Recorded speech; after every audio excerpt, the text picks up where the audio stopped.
শুনলাম বাড়িতে নাকি পিকনিক হচ্ছে। পিকনিক? তার মানে পিকনিক কি চড়ুই ভাতি? হ্যাঁ, চড়ুই ভাতি, বনভোজন।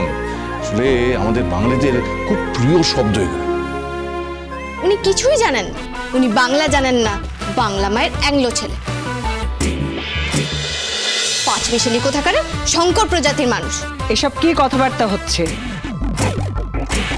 কি কথা পরে আপনাকে বলছি।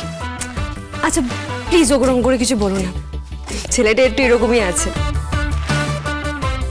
গ্র্যানি, তুমি একটা গান গাও। না না, নো নো নো প্লিজ, আমি এই সমস্ত গান ফান কিচ্ছু গাইতে পারি না।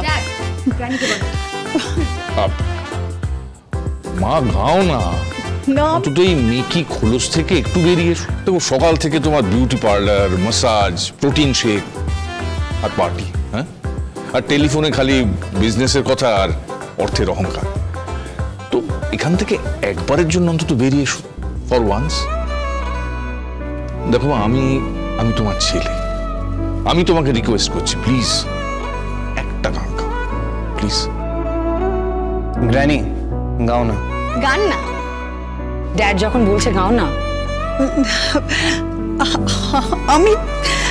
আমি কি করে?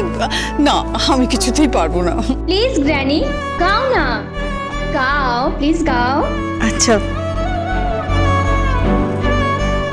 গাইছি একটা। উনিও গান গাইছেন, I just can't believe it. উনি গান গাইতে পারেন। গ্র্যানি, তিথি ওনাকে সত্যি সত্যি টিপিক্যাল ঠাকুমা বানিয়ে দিল।